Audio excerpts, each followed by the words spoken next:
Ta-da.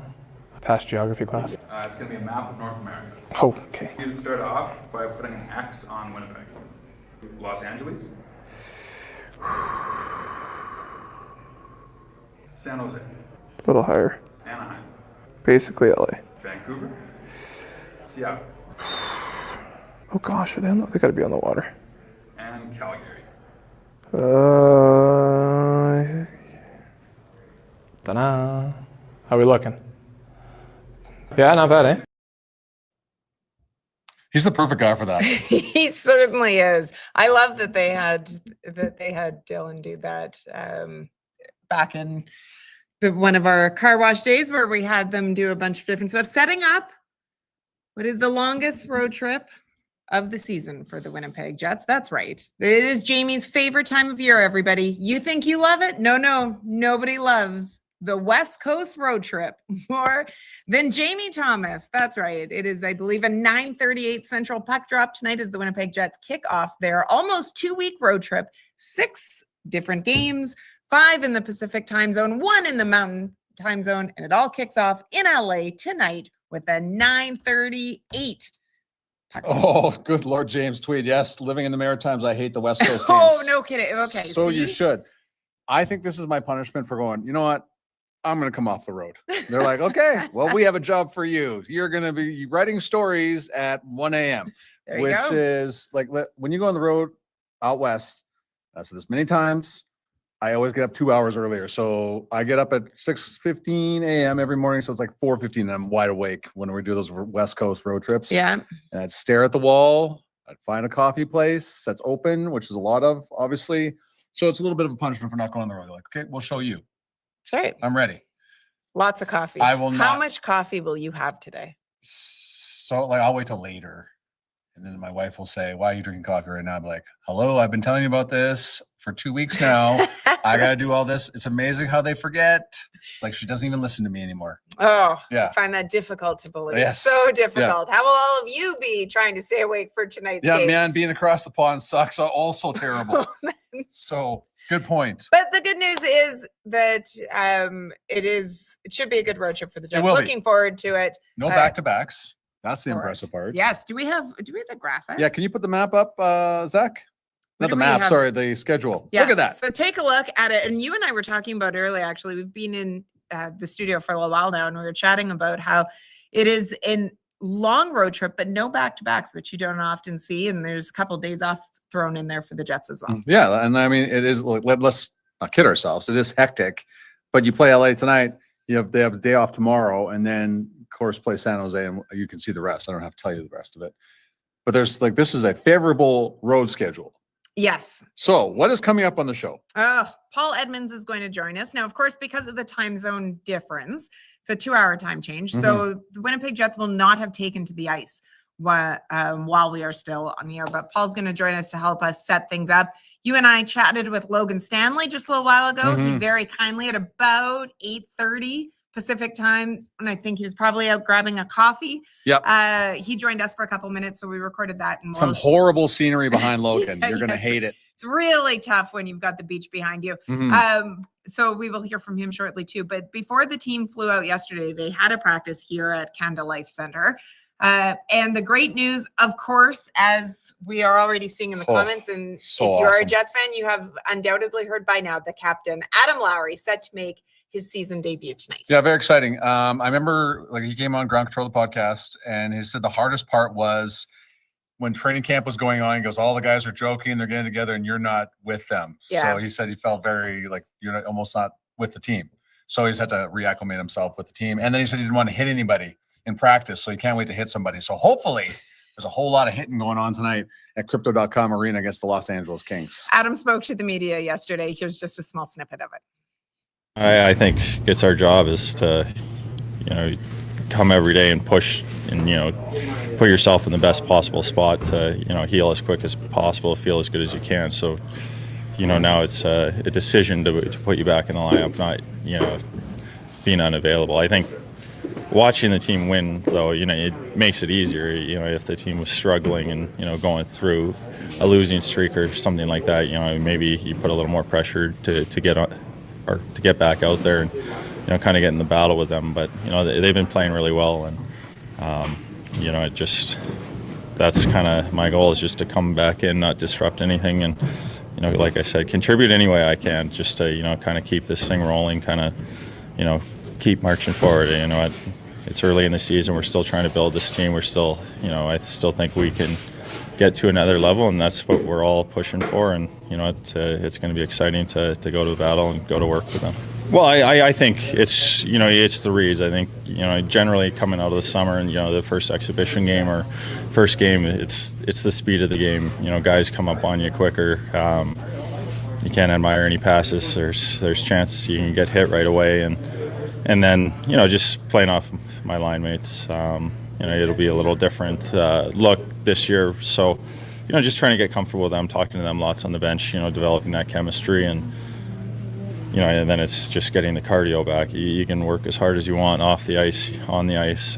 There's nothing that quite replicates game shape. So, like I said, it might take me a couple of games just to get back up and feeling good. But I'm going to do everything in my power to try and make that process as quick as possible. There he is. So the benefit, and we just looked at the schedule. So the cool part of it is there was conversation he was going to play against Pittsburgh, but the kind of the plan was he plays tonight. Then there's a couple of days to get the body back working again. Then they play against San Jose on Friday. So the schedule works out. Yes, James Robinson. Oh, captain, my captain. It is so great to see him. So he'll be with Nino Niederreiter and Tanner Pearson. Yeah. And it's a good thing he's back. Yeah. I mean, because the injuries. Yeah. We've spoken about them. I mean, obviously they've played a significant role despite the Jets' success early on in this season. They have been a significant storyline. They continue to be. It was revealed by Scott O'Neill just before they left that Morgan Barron is out week to week. Yeah. So of course, because somebody's coming back, somebody else has to get hurt. Well, and I mean, luckily though, plays, Adam coming back as a centerman is able to take that spot that Morgan had been filling for him actually in the middle of He was a the ice on that placeholder, third line. but he didn't have to go get hurt in the process, so he can make room for Adam Lowry. So we have Morgan Barron's out week to week. So that's a blow because he's been playing. You and I have discussed it, and we've discussed it on TSN broadcasts as well. I mean, Morgan's played so well in that role so far this season. Gus Nyquist continues to be day-to-day. And Cole Perfetti and Dylan Sandberg on this trip, they were still in yellow jerseys. So that's the non-contact jerseys before they left. We will see whether or not they are able to make their season debuts at some point during this road trip. But as for now, they are still in the non-contact. Guy that plays through a lot of pain and throughout his life, that nothing stops Paul Edmonds. I had no idea where you're going. I didn't see that Paul was there. I thought this is fascinating. That's my favorite part. Oh, is because you can't see when people are in the show. I know. So I thought, studio. Where are we going with this? Yes. And you're like, because you never know what I'm going to never know. And someone knows that better than anybody. You never have any idea where I'm going in any direction. He's Paul Edmonds, the voice of the Winnipeg Jets. It's what Paul and I often talk about, actually. After the show's done, I go into the media room, usually beside here. I go, Paul, let's talk about JT a little bit. If I might interject, the pain is self-inflicted. A lot of the pain that I have, I brought on myself. How you do? Let's just clear the air on that. How are if you my doing wife this? was watching, she would corroborate that, by the way. So yes. Yes, we're gonna keep an eye out for her in the comments, actually. Yes. Yeah. Hashtag confirmed. Yeah. How's it going so far out there? How's the weather out there, Paul? You know what? Like, I'm very cognizant of making sure that people are back home, and it's especially when we get into the winter months and talking about the weather in some of these locales that we get to, because people aren't really that interested in being jealous, right? Yeah. But we got off the plane yesterday, and as you might expect, if you were following the World Series, you knew what the temperatures were in Los Angeles because they were talking about that on the television. But it was nice. It was pleasant yesterday. It was nice and warm. Today's overcast and a little chilly. So it reminded me of actually when we left from home. So maybe not a bad harbinger of things to come for the Winnipeg Jets to have a overcast, cooler, sort of misty kind of day here in Los Angeles to get things started on a 14-day, 6-game road trip. A Well, lot of people asking how the soup is today, Paul, in LA. Yes. There's people that know me that know that I love soup. So if there's choice of food, but you only can have one choice. Yeah. If there's a soup, I'm probably taking the soup with some crackers. Yeah. See, it's at moments like this, Paul, where you're like, people actually do listen to what I say. That's what. what it is is. your favorite type of soup, Yeah. Paul? I'm a chicken noodle guy, but I like a beef barley, Okay. a tomato, a lentil. I'm actually right into any soup too. Oh, a French onion. Oh, I can never pass up a French onion soup either. I'm with you on that So one. I just grew up on soup. Like it was just walking home from school. You came home for lunch. Back at that time, it was an hour and a half for lunch that you got. We went to school till 4 o'clock in elementary. You got an And hour you just had, and a half for lunch? yes. Well, I'm a little older than you, Sarah. So we had an hour and a Yeah. half for lunch, and we Yeah. went to school till 4 o'clock, not 3:30. And then I think I got into grade 7. Then it changed. Yeah, So- I remember those days, buddy. Yeah. Listen, there is a different type of soup coming on the ice tonight with Adam Lowry. I'm Yeah. not sure. See, I don't even know where I went with that My one. God. My point being, what are you expecting from the captain early on? And then on top of that, how well do you think the Jets did without his presence in the dressing room? Well, he talked about that. I'll answer the B part first. He said it was really easy to watch the team and be out and recuperate because they were being so successful. It's when they're struggling and you know that you could help, that's when you want to expedite things and get back in the lineup and push things. And it probably for the better that he didn't even admit it to that as well. One thing about when I've seen injured players come back, you tend to think they're going to be nursed back into the lineup. They're going to certainly have the coaches pick their spots for them. And that's never the case. These guys get immersed right away. And I don't know that he's going to be over the boards first for penalty kill shifts, but he might be. And I do believe that he'll take his regular third shift in the rotation as he goes along here. There's never really any coddling that goes on when guys come back from injury, at least in my experience. Right. I don't expect it's going to be that way for Adam Lowry here today. Now, by the time this week goes along, as he talked about, there's the conditioning aspect, the timing aspect, all of those things will start to come back, and you'll see him start to play faster as he goes along in the week. But that's just natural when you've had this kind of time off and no training camp, no exhibition games, and you've missed, a number of games, well over 10 for the team to start the regular season. Well, they've only played 4 games on the road going into tonight. The only team left in the NHL, though, that still doesn't have a road loss. LA, one of only 2 teams that doesn't have a win at home so far. But we've obviously seen the Kings and the Jets already cross paths. The second game of the season for Winnipeg that was here at Canada Life Center. What do you expect this game to look like? Because I think a lot of people would have anticipated LA to have had a better start to the season than what we've seen. You know what's surprising about this is, Sarah, last year Los Angeles had the best home record. They had 66 points at home, and the Winnipeg Jets were just behind them at 64. The Kings had the best home record, and you're right, they have not had a regulation win or a win at all here on home ice. And Winnipeg's coming in having won 4 straight to start the year on the road, 4 straight wins, 4-0. They're perfect. What do I expect? I would expect Winnipeg to play the exact same way that they have, certainly on the road, and maybe the last couple of games at home. Scott Arniel's always talked about there's no road way or home way to play, just the right way. And I think they've gotten to that balance in the last 3 or 4 games for sure. So I look for them to play the same way. It'll be up to Los Angeles to try to impose the way they want to play on the Jets and make the Jets shift around to their style tonight. I don't know that Los Angeles is playing with a lot of confidence right now, but I would never count out a team that has a couple of players named Doughty and Kopitar in their lineup, and Kempe as well, when it comes to scoring some goals and all of a sudden, igniting the crowd here. Los Angeles is off to a disappointing start, but it's still, as they say, fairly early in the season. Winnipeg will just look to come in and do their business as they've done for 4 straight games on the road to kickstart this long road trip and make sure that it goes well, because you don't want to stumble out of the gate tonight and then have to try to pick up the pieces going to San Jose, where they're a bit of an upstart team in Northern California right now. Paul Edmonds joining us now. We talked to Logan Stanley a little earlier. We'll play that interview for you a little bit later in the show. Paul, what is the favorite part about Logan Stanley's start to the season for you? Well, I think, and to me, there's a correlation here. he was healthy last year. And as a result, they gave him more opportunity and he ran with that opportunity. The 2 years prior to that, he was banged up, in and out of the lineup, healthy scratch, hurt, confidence wanes. You don't believe in your abilities. There's self-doubt. There's all kinds of things.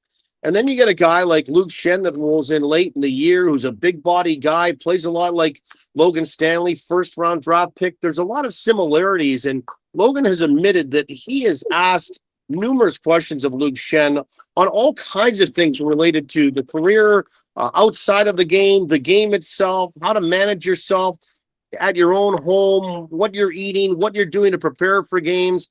And I think that that's really helped Logan. So to be succinct in answering your question, Logan has just played with a lot more confidence and poise in moving the puck with that big stride. And so he has the ability with that long reach to defend. Once he then maybe gets a bobble with a puck in defending, jump on that puck, move the puck quickly and efficiently so that Winnipeg can get on the attack. The other thing that I've really liked about Logan Stanley is he is able to filter pucks through to the net while holding the blue line. He's one of the best Jets at it right now. And that's not necessarily just getting all those shots on goal, but making sure that they're not blocked going to the net so they do get in deep so you can fight for the puck so it's not popping off a shin pad and then you've got an odd man rush the other way. So there are some assets that we're really seeing grow in the game of Logan Stanley. One is making that first pass with confidence and poise now. The other is making sure that pucks get through to hold the line on the offensive side. Thanks, buddy. Have a good call tonight, and I promise we won't forget what you look like by the time you get back here in 2 weeks. Okay, right. I might be a little thinner with eating all this soup. I could tell you that. There'll be soup on the menu tonight. Bye, Polly. We appreciate it. Yeah, Thanks, buddy. my pleasure. Yeah. Paul Edmonds joining us. I love how many people have commented on the soup. That's the best part. It's true. That's when you're a legend and you're well known in the town, when people know your eating habits. Oh. So what's that? Thank you, Kevin Sawyer. Thank you. Thank you.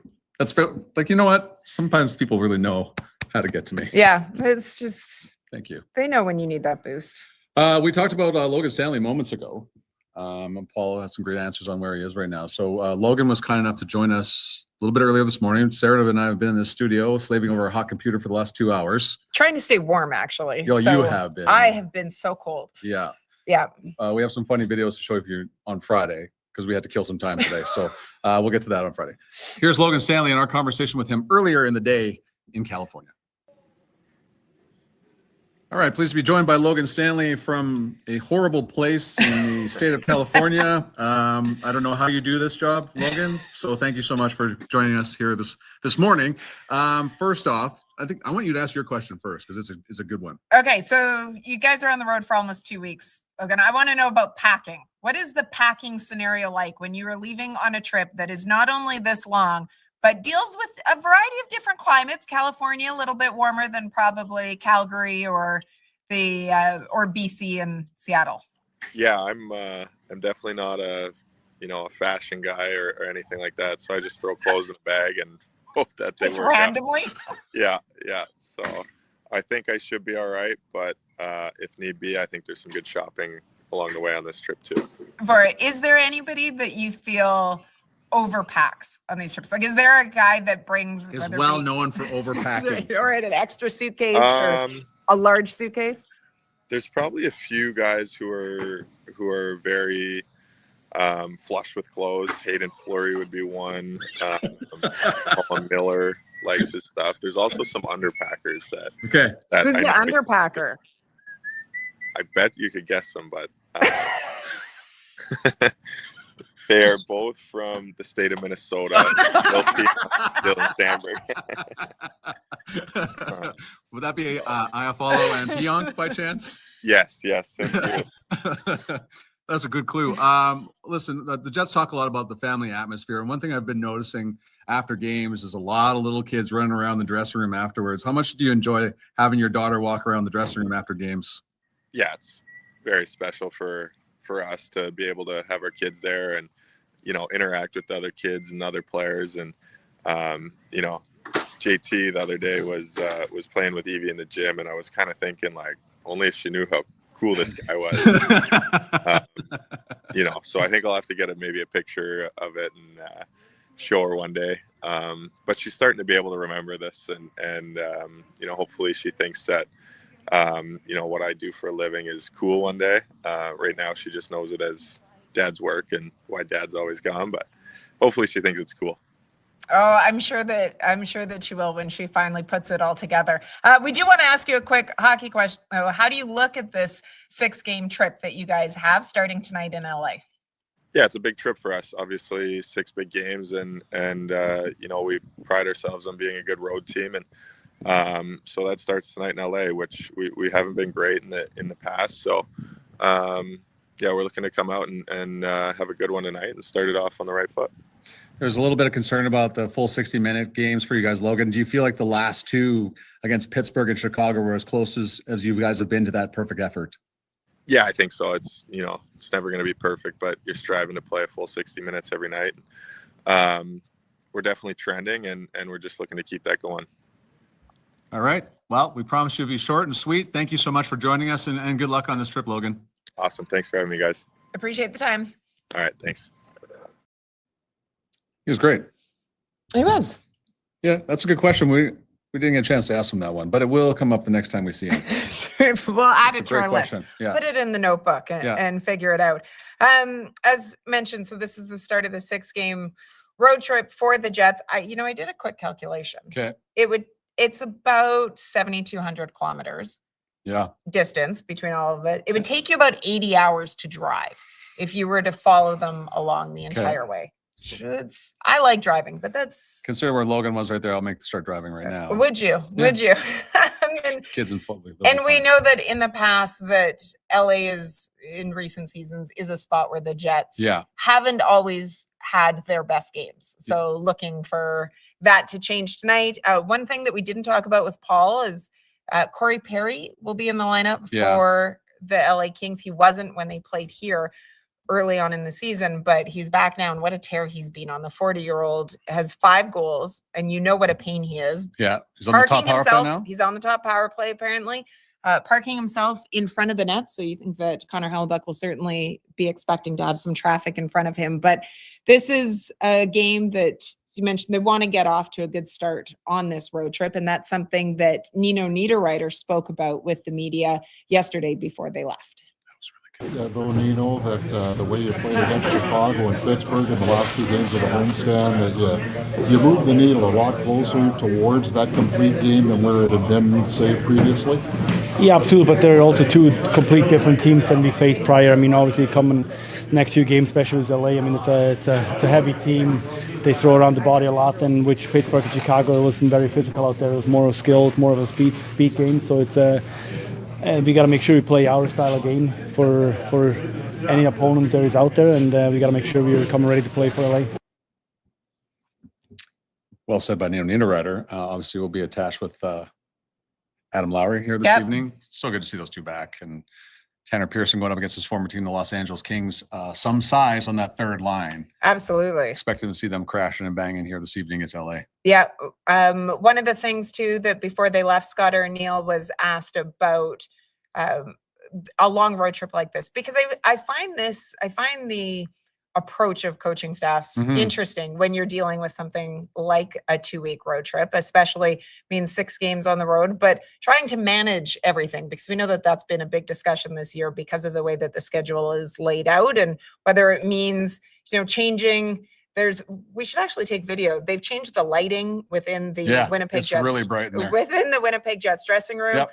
On the road, are they staying over more? Are you changing the way that you try to approach things to try to make sure that your team is at its optimum level as often as possible with this schedule the way that it is? And Scott O'Neill answered that question about how they approach it yesterday. A couple things planned. There's things where, we've looked at the schedule. I believe it's the Anaheim one. We're going to stay over and not spend all our time in the air late at night. I think that's part of what we've looked at this year as on the schedule, staying over in cities like we did in Philly last week or a couple weeks ago. We'll do some more of that stuff. I think it's just trying to recognize what days we need to practice, what days we may need to rest because of some of the travel, us going to Anaheim up into Vancouver, back to Seattle, back to Calgary. So there's lots of thoughts on rest, recovery, and then can we fit in practices there. So for the players, it's more about them, looking after themselves, and we're trying to stay away from late nights, late nights, because it's hard to recover, especially when you're out on the road. So it's just part of you look around the league right now, there's teams that same type of thing. Every time you come into town here, and I usually ask the other coach which way you're going, and we're out on for the next 5 road games, or we're heading home for our next 6. It's just kind of the way the things are laid out. Okay, so obviously they didn't ask me about what I have to go Trying through. to avoid the late nights. Yeah. How about us staying up watching it? Then getting up early the next morning to get Yes. ourselves ready to Our work, lives don't change. or our children off to school, or Yeah, whatever it might be. Whatever, don't ask us. It's crazy to think, there's one of the harder parts of the traveling is when they leave from one place and fly to another, and you get in there at 2:00 in the morning, don't get to the hotel till 3. And I got a great story, because when I used to travel with the team, every time we went to Seattle, this was without fail, there'd only be like one person there at border. Yeah. And there's 40 of us on the plane. Yeah. It would take forever. So we would sometimes get into the hotel 3 or 4. It was almost like they're doing, I thought it was one time, but it happened twice in 1 year. So I think there's something fishy going on in Seattle. So watch for that, because that's what they would traditionally play Seattle like 5:00 Pacific time. Yeah. And it was always on the back-to-back. So it was very challenging. So I don't know if they did it. I don't know if they did it on purpose or not. Really? Yeah, I think there's something up there. Huh. Yeah. Maybe. I was very tired doing the broadcast the next day. I was exhausted. Paul had to carry you. As always. Yes. As we continue on, even though Halloween was last Friday, we have not had a show really since then. Since the Jets, or I shouldn't say that, we had a Saturday morning, but the Jets had not had their Halloween. That's the real yet. party. The real party. As we had last season, we had Gary Gallion talking to us about Halloween parties and what a big deal it is across the league. And if you have been on social media at all, you have seen undoubtedly pictures from Halloween parties that teams have thrown across the league. And there's always so many great costumes. It's one of my favorite things to watch for. So Winnipeg Jets held theirs Saturday evening because they had the afternoon game against Pittsburgh. And the costumes did not disappoint. And we're going to start with what I feel was the best group costume in the NHL this season. Okay, go ahead. Number 1. I mean, yes. Come on. So my favorite part of this whole thing is Connor Hellebuyck's just himself. Right? Just they're dressed as the Backstreet Boys, for those that don't know.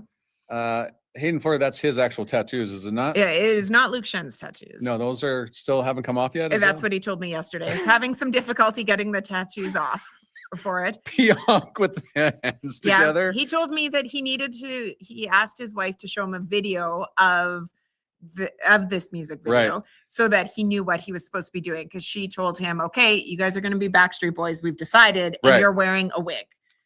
And so he needed to fully understand. But my favorite though is JMO. Fantastic. The commitment to the hair. The middle part is tremendous. So kudos to them they also look like they could be working in the Cheesecake Factory, but in all white. But a tremendous costume. Laughed out loud when I saw that one. Their wives went as Spice Girls. So that was quite the combo. They did a great job with that. Holy cow. That is. There was also Harry Potter. Yeah. So saw some of those. So that's Gabe Velarde on the left and Dylan DeMello on the right with their girlfriend and wife. And then makeup job, tremendous job. Yep. And then if you look now. Okay, so I can tell that's I follow on the left. Nino in the middle. Okay, now it's coming to me. That's obviously Vlad. And then Colin Miller. Who's the fella in the Gabe. We just saw in the previous picture. I forgot. But how hot must Nino have been underneath that with that wig, that commitment? Yes. Very impressive. So kudos to the Winnipeg Jets for it. Always a fun time to be able to see the costumes that they put out. Yeah, nicely done accumulating those. So yeah, you're right. The Backstreet Boys one was the best costume. I thought across the league, it was. And you've seen around, fantastic. You looked. Oh yeah. Yeah. Okay. Yeah, I did. You did your research? I did. Thank you. Yes, Morrissey's hair is so on point. So on point. Wasn't it tremendous? Yeah. Yes. Sarah can relate to having to carry Jamie. Sorry, I didn't mean to read that one out loud. That's Hyman for sure. Sorry, Telling it you 100% is. Yeah.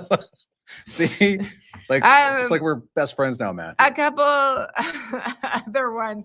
People still chiming in on their what their favorite soup is. Yeah. Matt also wanting to know whether or not Eric Comrie gets more than one start on this trip. What do you think? Yes. You think so? Yeah. Okay. So, but my guess. Yep. Let's just throw the schedule up. So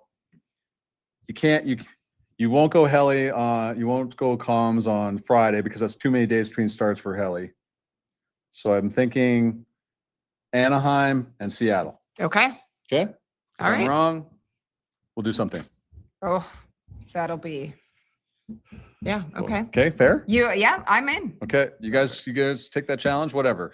Wow. He's putting it out to you. Yeah. To you, the viewers. Mhm. Let him know If what I'm he wrong needs at to the do end if of the he's trip. wrong. Yeah. So we'll figure this out. Just don't do it today. You also, just quickly before we wrap up, you also have prospect reports Right. out. Edison Engel, one of the Jets prospects, is in Brantford right now. The Brantford Bulldogs are one of the best teams in the CHL. So I did a quick check-in on him.